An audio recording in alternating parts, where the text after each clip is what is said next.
यहाँ पर आप देख सकते हैं और ख़वातीन जो है वो भी कितनी खुश दिखाई दे रही हैं। कान पर ये आवाज़ इस वक्त सुनाई नहीं दे रही, सीटियों की आवाज़ें आ रही हैं। अभी आपको खबर दे कि सुप्रीम कोर्ट का महफूज फैसला चीफ जस्टिस ने पाकिस्तानी आवाम को खुश करते हुए बड़ा फैसला सुना दिया है, जिसकी वजह से इमरान रियाज खान ने भी सोशल मीडिया पर ये खबर शेयर करते हुए इमरान खान की भी रिहाई की खबर अडियाला जेल से तेजी से सोशल मीडिया पर वायरल हो रही है। जिस तरह इमरान रियाज खान ने ताकतवरों का जुल्म बर्दाश्त किया, जिसकी वजह से इमरान खान और इमरान रियाज खान को चाहने वाले शदीद कर्ब में मुब्तला थे, पूरे मुल्क और इमरान खान को चाहने वालों में खुशी की लहर बिखेर दी।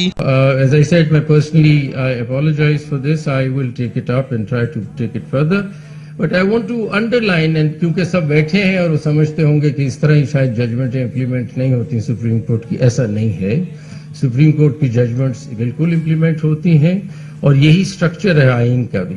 और मैं थोड़ा सा इसके बारे में कहना चाहूँगा, रिसेंटली भी हमने कहा कि ये बात बिल्कुल क्लियर कर लें कि ये कभी हो नहीं सकता कि सुप्रीम कोर्ट की जजमेंट इम्प्लीमेंट ना हो, ये नहीं हो सकता। ये आइन की खिलाफ वर्जी होगी अगर ऐसा सोचा जाएगा, क्योंकि एग्जीक्यूटिव इंस्टीट्यूशंस को रिकग्नाइज करना है कि उनके पास कोई चॉइस नहीं है but to comply with the orders of the Supreme Court. ये मैं नहीं कह रहा, ये आइन कह रहा है।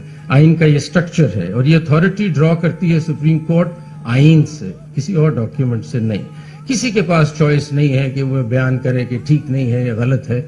आइन कहता है कि ये जजमेंट है, ये जजमेंट इंप्लीमेंट होनी है, यही तरीका है। या फिर चेंज कर दें सारा स्ट्रक्चर, कुछ और बना लें, लेकिन जो आइन है इस वक्त, जो आइन का स्ट्रक्चर है उसके मुताबिक तो यही पोजीशन है। लेकिन अल्लाह की मदद आ गई और चीफ जस्टिस का ज़मीर जाग चुका है और इमरान खान की ईमानदारी की गवाही देते हुए इन्हें 1 से 2 दिन के अंदर रिहा करने का ऐलान कर दिया है। इस वजह से पाकिस्तानी आवाम इस खदशे में मुब्तला थी कि शायद इमरान खान को जेल में ताकतवरों की तरफ से कर दिया जाएगा। ये आपको समझना चाहिए कि इस केस के ऊपर मेरे घर के ऊपर हमला हुआ, जेल में ले गए पुलिस लाइंस में, वहां मुझे एकदम पता चलता है कि एक जज साहब। दोस्तों, इस हवाले से अपनी राय का इज़हार कमेंट सेक्शन में दें। वीडियो अच्छी लगे तो लाइक करें और इस चैनल को सब्सक्राइब करें।